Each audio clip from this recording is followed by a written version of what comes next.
Gold hub తాకట్టులో ఉన్న బంగారాన్ని విడిపించి కొనబడును. అదే రోజు ఆన్లైన్ ధరకు కొని డబ్బులు ఇవ్వబడును. నమస్తే, వెల్కమ్ టు మనం టీవీ. నేను మీ ప్రియాంకారావు. ఈ రోజు మనతో పాటు ప్రముఖ పొలిటికల్ అనలిస్ట్ డివి శ్రీనివాస్ గారు ఉన్నారు. వారితో మాట్లాడదాం.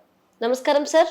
నమస్తే సార్, ఎప్పుడు కూడా ప్రతిపక్షాలు ఎలక్షన్ కమిషన్ మీద ఆరోపణలు చేయడం అనేది కామన్, మనం రెగ్యులర్ గా చూస్తుంటాం.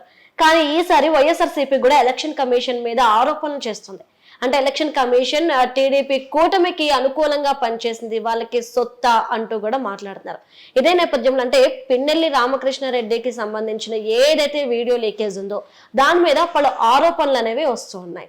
కొంతమంది ఏమంటారంటే, ఇప్పుడు అంబటి కావనివ్వండి, అలానే సజ్జల కానివ్వండి, ప్రెస్ మీట్ పెట్టి మరీ చెప్తుంది ఏంటంటే ఇది మార్ఫింగ్ చేసిన వీడియో, సో దీన్ని ఎడిట్ చేసి పెట్టారు, ఇది వాస్తవం కాదు. అలానే ఎలక్షన్ కమిషన్ దీన్ని రిలీజ్ చేయలేదు, టీడీపీ వాళ్ళే రిలీజ్ చేశారు, కాబట్టి ఇదేదో ఇందులో తప్పు ఉంది.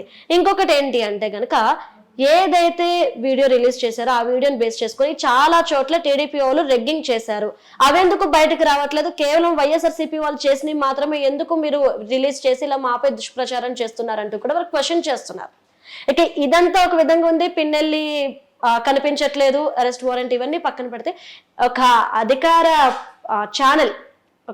ఛానల్ చెప్తుంది ఏంటి అంటే, ఏవిఎం మిషన్ లోకి పాము దూరింది, ఆ పాముని తరిమి కొట్టడం కోసం, అక్కడ ఉన్న వాళ్ళని కాపాడడం కోసం పిన్నెల్లి అది పగలగొట్టారు అనేసి అన్నారు. అంటే ఒక ఇన్సిడెంట్ కి సంబంధించి 4 వార్తలు వస్తున్నాయి. వీటిలో ఏది వాస్తవం, అసలు ఏం జరిగింది అనుకోవాలి మనం? ఇప్పుడు 4 అంశాలు. ఒకటి, ఈసీని రెండు పార్టీలు ఈసీ మీద ఆరోపణలు చేయడం. చేస్తున్నాయి. అధికార పార్టీ టార్గెట్ చేస్తోంది, ప్రతిపక్షం టార్గెట్ చేస్తోంది. ఈసీ అంటే ఈసీ నిష్పాక్షికంగా పనిచేస్తున్నట్లే. ఎందుకని బ్యాలెన్స్డ్గా వెళ్తున్నాడు కాబట్టి ఇద్దరు తిడుతున్నారు అన్నమాట. కాబట్టి మనం ఈ విషయంలో ముఖేష్ కుమార్ మీనాని, సిఈసి రాజీవ్ కుమార్ని అభినందించాలా. ఎందుకని ఈక్వల్గా ఇద్దరు తిట్లు మీరు తీసుకుంటున్నారు కాబట్టి మీరు బాగా ఇంపార్షియల్గా పనిచేస్తున్నారు. ఇప్పుడు అధికార పార్టీ నిన్నటిదాకా అసలు ఈసీని కానీ, అధికార యంత్రాంగాన్ని కానీ, ఎస్పీలను కానీ, డీజీపీని కానీ ఎప్పుడు ఒక మాట అనలేదు. ఏది 5 ఏళ్ళు 59 నెలల పరిపాలనలో అధికార యంత్రాంగం అంతా అధికార పార్టీకి దాసోహం అంది. ఐఏఎస్లు ఐఆర్ఎస్లని, ఐపీఎస్లు జేపీఎస్లని ఇట్లా విమర్శలు వచ్చిన దీంట్లో ఒక్కసారిగా ఇప్పుడు సినిమా మారింది. ఏది, ఈ పోలింగ్ వచ్చేసేసరికి ఎప్పుడైతే కొంతమంది అధికారుల్ని మార్చారో పెద్ద ఎత్తున, ఏంటి, ఒకసారి 9 మందిని మార్చారు, ఒకసారి 3 మార్చారు, ఇంకోసారి 6 మార్చారు, ఇట్లా 22 మంది పైన పురంధేశ్వరి ఫిర్యాదులు చేసినప్పుడు బీజేపీ అధ్యక్షురాలు, అందులో 80% మార్చేసిన దీంట్లో ఒక్కసారిగా అధికార పార్టీకి కంగారెత్తింది. అది కనపడుతోంది.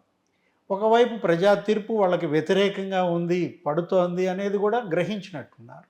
దీంతో వాళ్ళు ఏంటి, ఇంకా ఈసీని టార్గెట్ చేస్తున్నారు, ఐజీని టార్గెట్ చేస్తున్నారు, ఈ కొత్తగా వచ్చిన ఎస్పీలని టార్గెట్ చేస్తున్నారు. ఇప్పుడు ఎక్కడైతే అధికారుల్ని మార్చారో అక్కడే గొడవలు జరిగాయి అంటారు, అధికారుల్ని మార్చకపోతే గొడవలు జరిగాయి కాదంటారు. అంటే అధికారుల్ని మార్చిన చోటే గొడవలు మీరే చేయించారా? మీకు నచ్చని అధికారుల్ని తెచ్చారు కాబట్టి, మీరు మెచ్చిన అధికారుల్ని మార్చారు కాబట్టి మీరే అక్కడ గొడవలు చేసి మీరు వాళ్ళ ఫెయిల్యూర్ అని చెప్తున్నారా? ఎక్కడైతే అధికారులు మారారో అక్కడే గొడవలు జరిగాయని మీరే అంటున్నారంటే ఆ గొడవలు మీరే ప్రేరేపించారనేది ప్రజల్లోకి వెళ్తాను. నెక్స్ట్, ఇప్పుడు సర్వశ్రేష్ఠ త్రిపాఠి ఎవరు, ఇప్పుడు అక్కడ ఐజీ గుంటూరు రేంజ్, అతన్ని టార్గెట్ చేస్తున్నారు. ఎందుకని, ఇప్పుడు ఈ పిన్నెల్లి ఎపిసోడ్ కావచ్చు, ఈవీఎం ధ్వంసం, ఆ వీడియో లీకేజ్ బయటకు రావటం, దానిపైన మీనా గారు కూడా అన్నారు, ఏమని, మేము ఇవ్వలేదు ఆ వీడియో, మేము బయట పెట్టలేదు, దానిపైన కూడా విచారణ చేస్తున్నాము, అది లోకేష్ బాబుకి మీడియాకి ఆ వీడియో ఎలా వచ్చింది అనేది. ఇక్కడ ఇష్యూ ఏంటంటే, వీడియో బయటికి ఎలా వెళ్ళింది అనేది ఇష్యూనా, అక్కడ జరిగిన అరాచకం ఇష్యూనా? ఈవీఎం ధ్వంసం చేశాడు అక్కడ ఎమ్మెల్యేనే ఈవీఎం నాలుకేసి కొట్టాడంటే అది ఎంత తీవ్రమైన అంశం, దాని మీద చర్చ జరగాలి, దాని మీద శిక్ష పడాలి. అది చర్చలు దాని మీద చేయండి. ఏది, అతను ఒక ప్రతినిధి, 4 సార్లు ఎమ్మెల్యేగా ఉన్నటువంటి వ్యక్తి, ప్రభుత్వ విప్గా పనిచేస్తున్నాడు, ఆయనే ఈవీఎంని నాలుకేసి కొట్టాడంటే మీరు నేలకేసి కొట్టినాడిని వదిలేసి, ధ్వంసమైన ఈవీఎంను వదిలేసి, తలబగిలినటువంటి అక్కడ తెలుగుదేశం పార్టీ ఏజెంట్ని వదిలేసి, వీళ్ళు ఏం చేస్తున్నారు? వీడియో లోకేష్ బాబుకి అట్ట చేరింది, ఆయన ఎట్లా పోస్ట్ చేశాడు, రకరకాలు. ఇది కూడా వాస్తవమే కదా సార్. మీడియాకి హద్దులు ఉంటాయా? ఉమ్, మీడియా, మనం జర్నలిస్టులుగా పనిచేసినప్పుడు మనకున్న ఇదేంటంటే మన రిసోర్స్ ఏదో మనం చెప్పాం, అవును. మన సోర్స్ ఏదో మనం చెబితే అది మన ఎథిక్స్కే భంగం. మళ్ళీ ఆ సోర్స్ మనకు చెప్పరు. ఎస్. అసలు జర్నలిస్ట్ని సోర్స్ ఏది అని అడిగేవాడు పెద్ద ఫూల్. ఇప్పుడు లోకేష్ బాబుకి అక్కడ ఆ వీడియో వచ్చింది ఎట్లా అనంటే అది అప్రస్తుతం. అది ఎవరికి వచ్చినా ఏదైనా వీడియో నిజమా కాదా అంటే మీనా గారు అది నిజమే అన్నారు, అది వాస్తవమే, అది ఫేక్ కాదు అంటే వీళ్ళేమంటారు? అంబటి రాంబాబు, మహేష్ రెడ్డి, లేకపోతే ఇంకా మిగతా వాళ్ళు అది ఫేక్ వీడియో అంటారు, ఏదో క్రియేట్ చేశారంటారు, ఎడిట్ చేశారంటారు, ముఖాలు మార్చారంటారు. మీరు కాదు కదా చెప్పాల్సింది, అది నిజమైన వీడియో అని ఎవరన్నారు?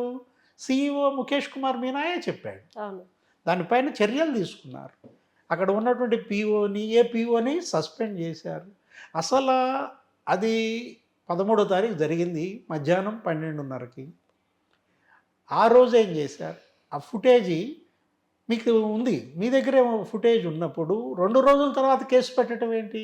ఆ 2 రోజులు ఎందుకు మీరు భయపడ్డారు? ఎందుకు దాచిపెట్టారు?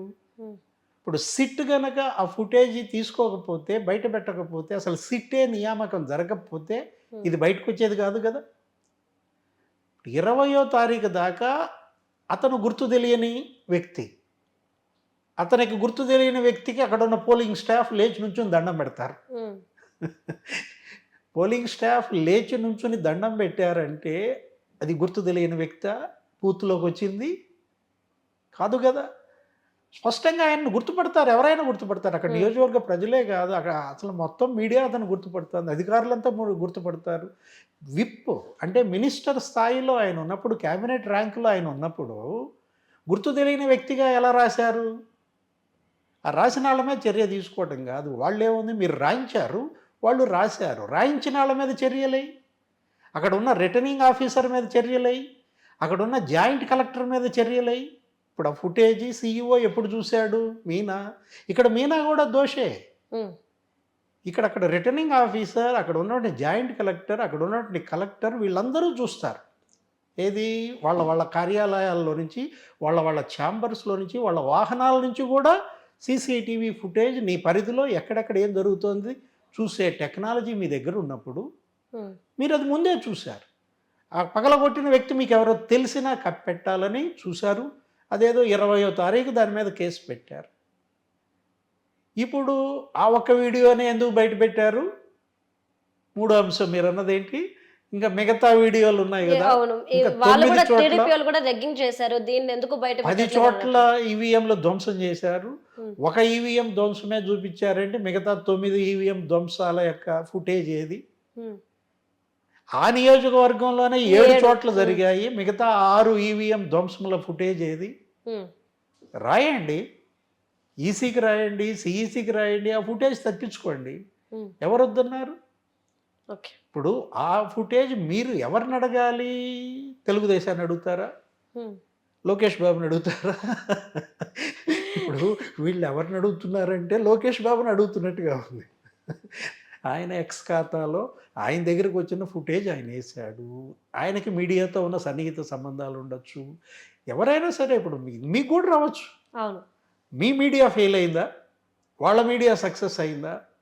ఇప్పుడు మీకు మీ ఛానల్స్ మీకున్నాయి, మీకు మీ నెట్వర్క్ మీకు ఉంది, మీ మీడియా మీకు ఎందుకని అక్కడున్న 6 చోట్ల, అక్కడున్న 9 చోట్ల వీడియోస్ ఎందుకని మీకు పంపలేదు? అది మీ ఫెయిల్యూర్, అది అతని సక్సెస్. ఇప్పుడు నెక్స్ట్ ఇంకేంటి? 4వ అంశం మీరు ఎత్తింది పాము. ఈవీఎం. ఇప్పుడు అక్కడ ఈవీఎంలో పాము దూరింది. ఆ పాము దూరింది ఈవీఎంలో అక్కడున్న ఓటర్లు, లేకపోతే అక్కడున్న పోలింగ్ సిబ్బంది ప్రాణాలకు భంగం అని ఎవరో ఫోన్ చేస్తే పాములు పట్టేవాడు అక్కడ ఎవరో దొరక్క, పాములు పట్టే ప్రావీణ్యం పుష్కలంగా ఉన్న పిన్నెల్లి అక్కడికి వచ్చి దాన్ని నేలకేసి కొట్టి ఆ పాము మెడలో వేసుకుని వెళ్ళాడా? నీలకంఠుళ్లాగా. లేదు, ఆ పాము చనిపోయిందా? ఏమైంది ఆ పాము?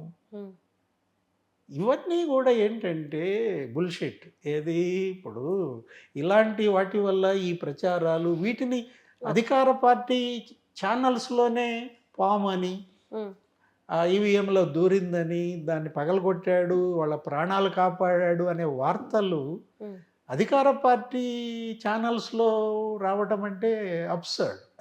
ఓకే. నవ్వుల పాలయ్యే అంశాలు, ఇంకా మీ మెడకు చుట్టుకునే అంశాలు. అతన్ని కాపాడాలని చూస్తున్నారా, అతన్ని ఇంకా కప్పెట్టాలని చూస్తున్నారా?